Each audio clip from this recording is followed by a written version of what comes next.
Manchester United versus Newcastle, 30th of December, the final game of the year 2024, the same year that Eric Ten Hag got booted. Oh, sad. And the same year that we got our new man, Ruben Amorim. But listen, we are not going to have the captain, Bruno Fernandes. Good riddance, if you ask me. Neither are we going to be having Manuel Ugarte, our star holding midfielder. And it's quite painful, but I think it's a wake-up call for him. You don't give away silly cards in such a very critical stage of the English Premier League. Welcome to the United Sport. My name is Webb, and in this video, I'm showing you how exactly this absence of Bruno Fernandes, most especially, might be a blessing in disguise for Man United, as we are going to work together to look at the potential starting 11 with this young man, Kobbie Mainoo, finally probably playing the position I feel best suits him. Like, share, and subscribe, and drop a comment about it. So, guys, Bruno enjoying his dubious record, first Man United player in 10 years to get 3 red cards in 3 different competitions. He must be enjoying it, honestly. The captain, I was seeing videos of him. People are beginning to bring back videos of him while at Sporting Lisbon, showing us his anger management issues. And quite frankly, it is looking so bad on Bruno lately. I think something is not right with him.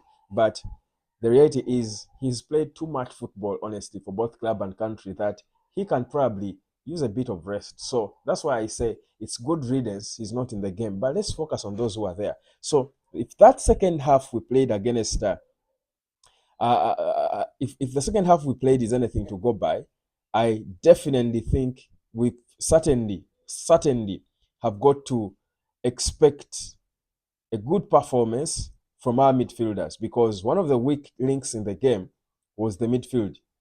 I think for me, this should be Ruben Amorim starting 11 against Newcastle. First of all, Newcastle play a direct game with high intensity.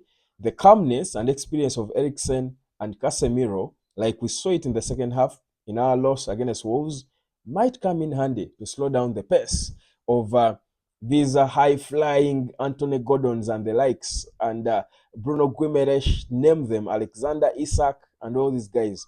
We've got to deal with them with some bit of experience in the middle. So that's why, in my view, the midfield should have Casemiro and Eriksen, not Casemiro and Kobbie, guys. Not Casemiro and Kobbie. And I'm going to tell you how.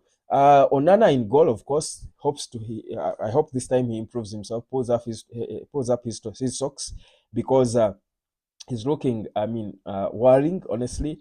If you, as a world class goalkeeper, like I keep saying, you start conceding goals from direct corners, you're making me look unserious calling you world class. So he's got to work on himself, step up his game.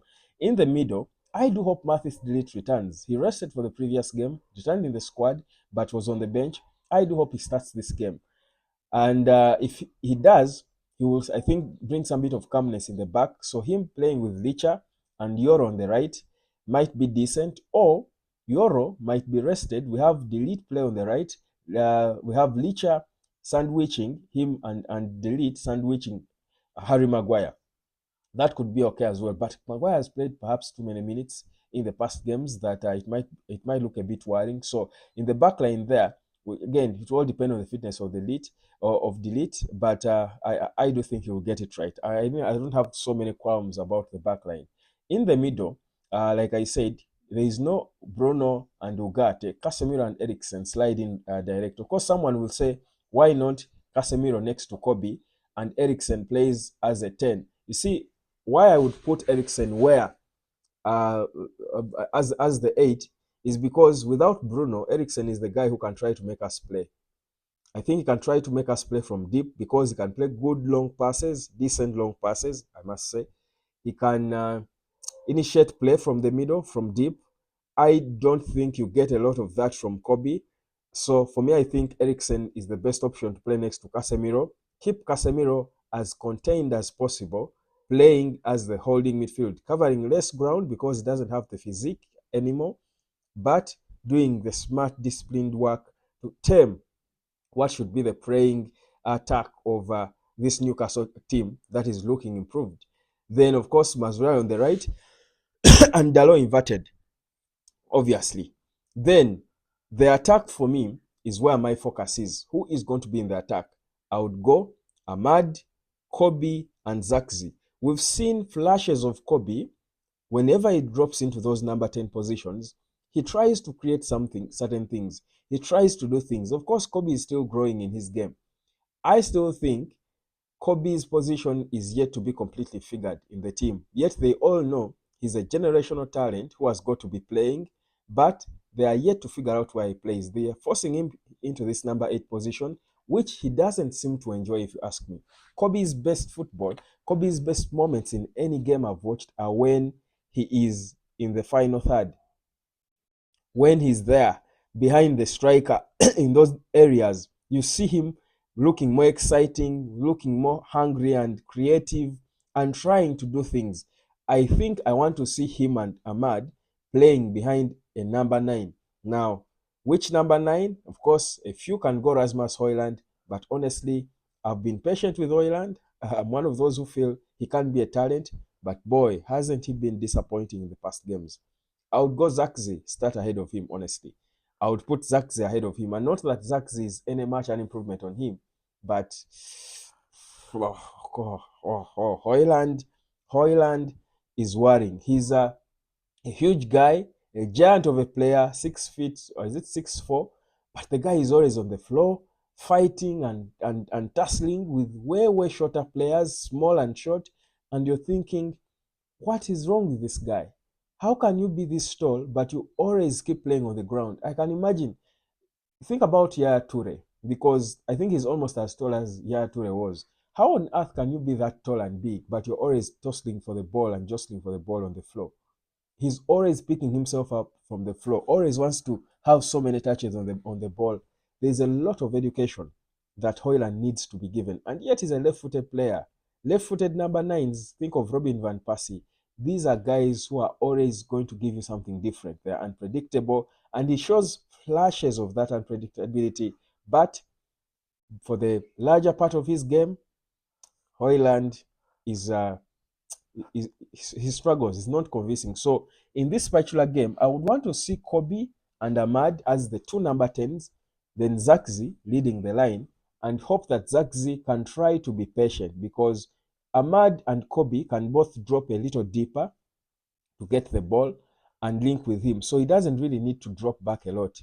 Unless there is more physicality needed, I need a bit of patience. Of course, by the nature of the system that he plays, at some point he's got to come back and support the team defensively.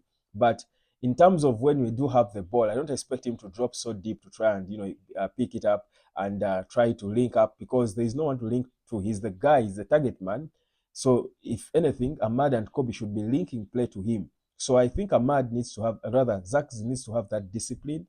And if he does, he can probably get in a goal or two. So I want to see how it will all pan out. Of course, the only different scenario that we could see in this game could be probably Eriksen going where Kobbie is and Kobbie playing next to Casemiro. That could be a difference. Or this Amorim can shock us and play Toby Collier, start Toby Collier, and bench one of Casemiro or Eriksen. It's also possible, because this guy doesn't fear trying out things, he has proved, doesn't he? If he could put Tyrell Malaysia to start a game after so many months of injury, honestly, this guy is daring, and I love it, honestly. But that's, for me, would be my preferred starting 11, honestly. And the most exciting bit of it is to see what Kobbie and Ahmad can do behind Zirkzee. You could find that this could be our best attack. I feel like this could potentially be our best attack. Kobbie and Ahmad especially playing behind the number 9. Whether it's Zirkzee or Højlund, I would go Zirkzee, but it can be Højlund. They are almost one and the same. But for me, I just want to specifically look at those 2 number 10s and see what they can give. Now, in terms of leadership, in Casemiro and Eriksen, there should be enough leadership on the team. Of course, I'm again. I mean, people have been talking a lot about Bruno's leadership and whether he deserves to be captain and all. And honestly, it's questionable. I know that without Bruno, there is a gap you clearly see in Man United. I do hope Amorim has built the character of other players to be able to look firm without Bruno. Because honestly, even when he's playing a bad game, and I've said it consistently here, even when Bruno has had a bad game, when he's off the pitch, you see a void. You see a void, and I don't know. I can't put a name to what it looks like, but you feel it. You see that there is an important player missing, and probably that's why it's so hard for coaches to do without him. But we've got to cope, haven't we? We've certainly got to manage without him, because in any case, he's not that good at all lately. He's not. That's the reality. So without Mason Mount, who certainly would have come in and chipped in, I do think for me this should be the preferred starting 11 that Man United brings against Newcastle. What the result would be, that's a hard one. It's a hard paper. Like I told you before the Wolves game, I'm no longer compelled to predict Man United games because anything can happen. But with the individual brilliance of both Kobbie and Ahmad, you can never know. Anything could happen. The other scenario that could be in this game, again, is changing a bit of is putting Kobbie here, playing next to put Kobbie playing next to Casemiro and have Garnacho here. But I don't quite. First of all, again, I think Kobbie suffers playing, and it's painful by the way to see Kobbie suffer and struggle in a game. He suffers playing in that position, but Garnacho himself has not really warranted the start. I think Kobbie, Eriksen, and Casemiro still deserve to start ahead of Garnacho. Honestly, Garnacho, I don't think he's quite not it. He has failed to cut it out for Ruben Amorim, and no wonder rumors of him rejoining Atletico are really, really looking serious. So that's for me, my probable starting 11. Give me yours in the comment section, or let me know where you would change. But that's where we are, guys. But you could look at how thin our squad is, guys. Look at how thin this squad is, and how, I mean, about 6 or 7 of those players, if not 8, are players you look at and you're thinking they're not quite good enough. This is the squad we expect Ruben Amorim to be competing with Liverpool that we saw brush aside Leicester City. Guys, it's difficult. It's a difficult thing to look at. Anyhow, my name is Webb. Like, share, subscribe, and let me catch you later.